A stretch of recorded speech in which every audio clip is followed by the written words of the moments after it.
Alright, welcome back to TransGuyReacts. My name is Nick and I make videos about women's basketball, collegiate or professional. And today I'm going to talk about the WNBA games for August 16th. So, before I get into that, do a little bit of news. So, the Phoenix Mercury did release Celeste Taylor this morning apparently, and then Celeste Taylor got signed to a 7-day contract with the Connecticut Sun. It's her first contract with them the same day. So she jumped on the plane this morning apparently and went from Phoenix to Connecticut. Actually, she didn't go to Phoenix because they were in Chicago. So she went Chicago to Connecticut. Crazy. Yesterday was she played a few games with Phoenix, and yesterday she got 6 points, 1 block. She played really well considering she hardly gets any time, but they wanted to let her go, and they did. So, but she's now playing with Connecticut Sun. The other news is Crystal Dangerfield got released from the Los Angeles Sparks, but then the same day they re-signed her for a 7-day contract. This is her third 7-day contract, so she's fine. But that's the news in terms of transactions. Now, let's get to the games. So, both of the Storm versus Dream and the Mercury versus the Fever game were on at the same time. Pretty annoying, but like I say always, this is what the WNBA does. They put on the games at the exact same time. So, Tanisha Wright, for the Seattle versus Atlanta game, Tanisha Wright, the Atlanta Dream game coach, she was the scout for the Olympics, so she was just got back from the Olympics herself. For the Storm, you had Jewel Lloyd back from the Olympics winning the gold. You also had Ezzy McMagor and Sammy Wickham for Australia. They just got back and they won the bronze. So congratulations to them. And also Noelle Quinn for the Seattle Storm, the head coach. She actually works for the Canada Olympic team. I think she's like the assistant coach or something like that. So many Olympians, although Canada didn't do really well in the Olympics, is what it is. But back to this Seattle and Atlanta game specifically. Started kind of weird in the first quarter. Nneka Onwuchekwa got 2 fouls within the first minute of the game, so she had to sit down. It was the beginning of some very questionable calls by the refs. It was a relatively even first quarter, but the Storm were leading it into the second, and by a considerable amount. Skylar Diggins-Smith ended up having 17 points by the halftime, and at that point, man, the officiating was pretty bad. That new bald black guy, I think his number is like 23 or 33, something like that. He is so bad. He calls a lot of bad calls. They have to be challenged, and they often get overruled. It's frustrating, but like, what can you do? You need new refs in the game, but then it's like these refs don't know the women's game and they don't know how to ref properly. Like, there are a lot of watching, a lot of like late calls, calling things that didn't happen. It's frustrating, but it's always been a problem with the WNBA. Anyway, the Storm are in the lead in the third quarter, but the Dream are able to bring it back to within 6 points halfway through that third quarter. And I was like, oh, look at the Dream actually, playing pretty hard. They were playing actually exceptionally hard, and they were working for those points. When you got to the end of the third quarter, it was 60-55, and I was like, look at Atlanta. Usually they kind of just keep fucking up and give up. So props to them. Again, more bad officiating in the fourth quarter, and the crowd did not like it. They let them know. And then it gets real crazy at the end here. So Atlanta gets the score down to 1 point. Alicia Gray blocks Skylar Diggins-Smith's shot, Alicia Gray never blocks shots, so that was pretty cool. Dream gets ahead with 6 minutes left. Then they have a 6-point lead at 3.5 minutes left, but then the Storm come back and they get it down to 2-point difference. And then there's fouls not being called. Some are. It's just so inconsistent. Again, like, this fourth quarter was just wild. Then the last 10 seconds blew my freaking mind. Jewel Lloyd hits the 3 with 5 seconds to go to tie the game. Okay, the Gold Mamba did it. She just got a gold medal, and she's a Gold Mamba. Oh my God. Then they go back the other way. They only have a reset timeout. They don't have a timeout. They reset. They go on the other side. I think that was for Atlanta Dream. They had a reset timeout. And Tina Charles hits a 2 to win the game. Okay, the former gold medalist wins the game. There's only 1.8 seconds left to go. Jewel Lloyd tries to take it out, but she gets blocked, and the game's over. That was the wildest 7 seconds I've seen in a long time. Freaking wild. It was amazing. Thrilling. And a really great win for the Atlanta Dream, because they have been not doing very well lately. So I'm happy for them to get that win. Let's check out the box score. The game was 81-83 Atlanta. Let's look at Seattle. Seattle Nik and I had 16 points, 6 rebounds. Joel Lloyd had 21 points, 5 rebounds. She had a few turnovers too. Skylar Diggins-Smith had 29 points, 5 rebounds.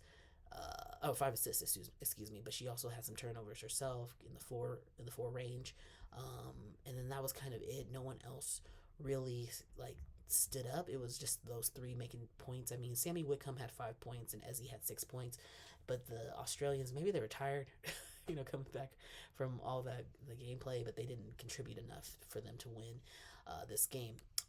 For the Atlanta Dream, you had Ryan Howard had 30 points. 30 points, 8 rebounds, 2 steals, 2 blocks. She was doing everything. 30 points is crazy.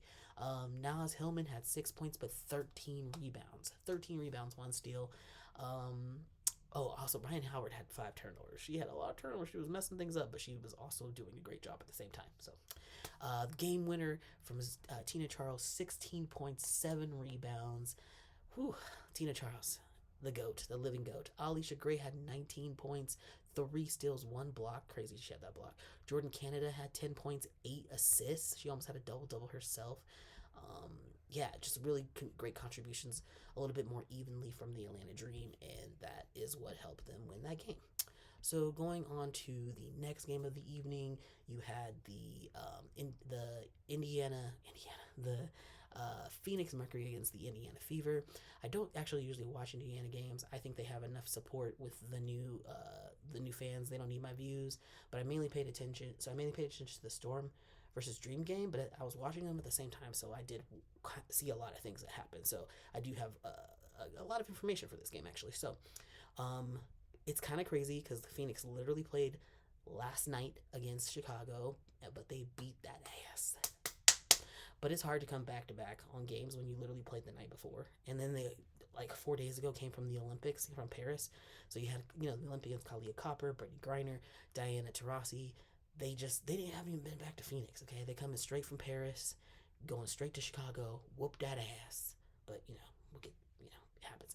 And then Christy Wallace, from the Indiana Fever, she was with the Australian Olympics. She got the bronze, so she comes back with a medal, rose gold, as they're saying.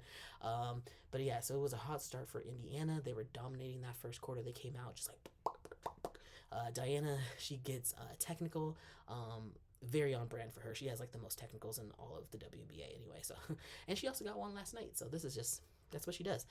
There was a point where Caitlin Clark fouled Kalia Copper by holding on to her hand when Ka was like right under the rim out to make a layup, and Ka was about to beat that ass. Oh my god, you just seen Kalia's face. She was like, "Girl," but Natasha Cloud like held her back, and I have to say, Caitlin needs to be careful because she already got under Candy Carter's skin. She's gotten under Victoria Vivian's skin, and they ain't playing with you. Like, and Ka does not play. Ka literally last night kicked the ball because she was so mad and got a technical because it hit the ref. Like, I think that Caitlin thinks that she can get away with this stuff because she did it in college, and I'm like, this is the W, this is adults, and you're gonna get punched, girl. I see it coming. I see people. It's gonna be an uproar because it's already was an uproar with Kennedy and that whole situation. But I'm like, girl, she's gonna get punched in the face because she pushes people too far. She gets too angry in the game and can't control her emotions and thinks that she's gonna get away with stuff. And I'm like, other people can't control their emotions either. And you're going to be the recipient of a punch to the face, girl. But anyway, doesn't matter. Game goes on. The Indiana Fever have a 17-point lead at the halftime. The halftime performance was that slide deck guy with the chairs. He does the same routine every time he does a halftime show. I don't understand why they keep hiring this dude, but whatever. Mercury do get it down to a 10 points difference in the third quarter. Then there's another kerfuffle. Kelsey Mitchell and Natasha Cloud get into it. Cloud was defending Mitchell and pulls on her arm, and then Mitchell gets mad about that, pushes Cloud. Cloud gets in her face, and then Mitchell pushes her again. Both of them get a technical. Double technical. Cancels each other out. Calm people down. Ooh, the anger from Indiana. I'm surprised. I'm not surprised about the anger from the Mercury. The Mercury are always angry. They're a little testy. They're a little spicy, if you will. They get technicals all the time. But Indiana is starting to become the team that be getting in people's faces too, and I don't really like it. To be honest, I don't like it. I'm like, y'all don't y'all don't have nothing to back it up with. Y'all be like, we not goofy, but no, you're not. You're not. You're in Indiana, guys. Come on. Seriously, get it together. Mercury end up getting the score down to 4 points with 3 minutes and 20 seconds left in the third quarter, and then they even get it down to 1 point, up 1 point lead. They get the lead with 2.5 minutes left. At the end of the third quarter, though, Indiana kind of brings it back together, and it's like 65-73. The fourth quarter, more scuffling. Griner and Boston get into it, and it looks like Boston initiated by like arm locking Griner, but Griner gets called for the foul, and Griner is pissed. She's very vocal, and to the refs, she talks all the way to the bench because she has to sit down because she's in foul trouble, and then she gets a technical. The Mercury were racking up these fouls and technicals today and yesterday. It was crazy. They don't have. They're probably getting close to their fine limit for real. Fever then turned on the Jets because they had a home game and home support, and they were able to maintain that 10-point lead for most of the fourth quarter and win the game. That game ended 89-98. Phoenix Mercury, Kylie Copper had 32 points, 32 points, 8 rebounds, 6 assists, 1 steal. Girl was doing the most. She also had 5 fouls. She was doing everything she could to win this game. Just wasn't enough. Brittany Griner had 10 points, also had 5 fouls. She had 1 block. Diana Taurasi had 16 points. Okay, Diana Taurasi, everyone counts her out like she's not a good player, but she is very consistent. She comes, she plays hard, and she does what she needs to do to lead the team. She's doesn't look like she's 43 at all, or 42 or whatever. Natasha Cloud had 19 points. It was a really good effort. Even Makia Harrington had 6 points. But it just was not enough. Indiana Fever, you had Melissa Smith had 13 points, 9 rebounds. Leah Boston had 14 points, 9 rebounds. Almost had a double-double, both of them, but just shy. Kelsey Mitchell had 28 points. Fantastic night for her. Caitlin Clark had 29 points, 10 assists. So she had a double-double. Also 5 turnovers, because that's what she does. She's always turning over the ball. Nothing new. And Lexi Hall had 6 points. They didn't play Grace, they didn't play Timmy. I guess she's injured. No Christy, no Victoria Saxon. Oh my god. Christy Wallace just won the fucking bronze medal and didn't get to play in this game. It's so annoying. But the Fever are pulling together which was bound to happen because the beginning of the season they were shit. They were absolutely terrible, but they took their time. They got it together. They figured things out. Caitlin got better. She was absolutely terrible when she started in the league, which is what Diana said. Not specifically her, but all of the freshmen, all the rookies were going to be bad, and that it would take time for them to rise up, and they have. They've figured things out, and they've gotten a lot better. Good on them. Good on her. She's doing better. Still turnover queen, but yeah, they're figuring it out. Fantastico. All right. The last game was the Connecticut Sun versus the Dallas Wings. Satu Sabali, she played with Germany in the Olympics. This is her first Olympics. She just came back. They did not win anything. Alyssa Thomas just got back for the Sun. She got a gold with the Olympic team, so fantastic. Really excited to watch this game. But what ended up happening was my apartment complex, community has a plaza downstairs, and they had live music today, and I wanted to go see it. I wanted to go see Lula and the gang do their covers of American songs, and a couple of songs in Spanish because I live in Guatemala right now. So it was pretty funny to listen to so many Americanized songs, American cover songs. But it was fun. It was a good time.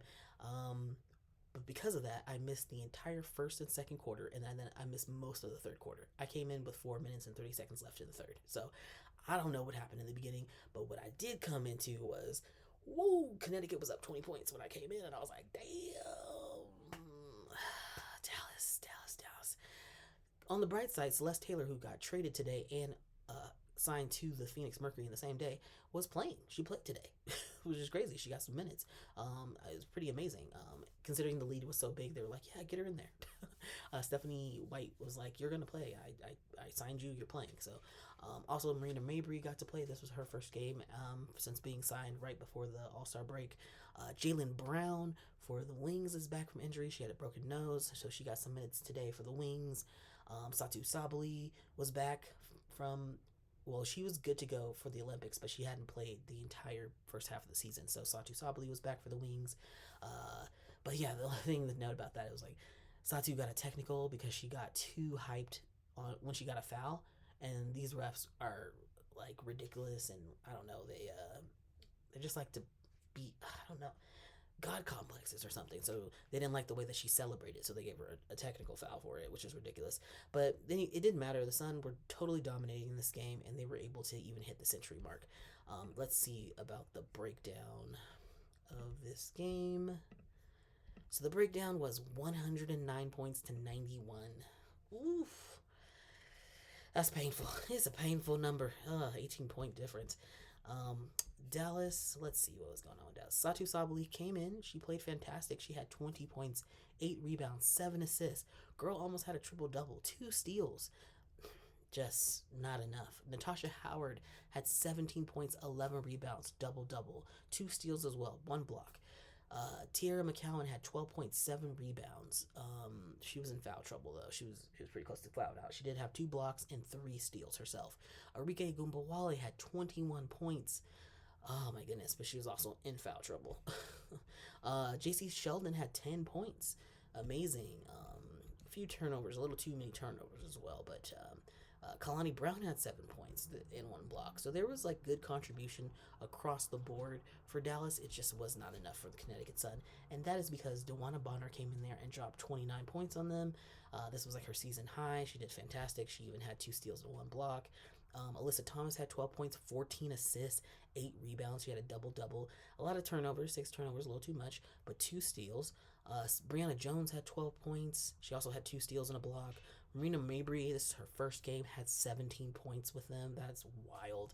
But she also got into foul trouble. She had 5 fouls, but 2 steals. She had 2 steals. Taisha Harris had 14 points. Veronica Burton had 9 points. Olivia Ness-Anadota had 10 points. Man, it was just, Celeste Taylor had 2 points. Astunodo Fall had 4 points. It was just a very even contribution from everybody on the team. So, yeah, it's just the Sun did what the Sun can do. I mean, dominate, essentially. But those were the games for today. Very fun, very exciting. I would say if you were going to rewatch any of these games, I would rewatch that Seattle versus the Atlanta game. That game was very interesting from beginning to end, especially the last quarter wild situation. That's the kind of games you want to have in the W. But yeah, really enjoyed doing this recap today. If you enjoyed it, please like, share, subscribe, follow, do all the things, and I will see you in the next one.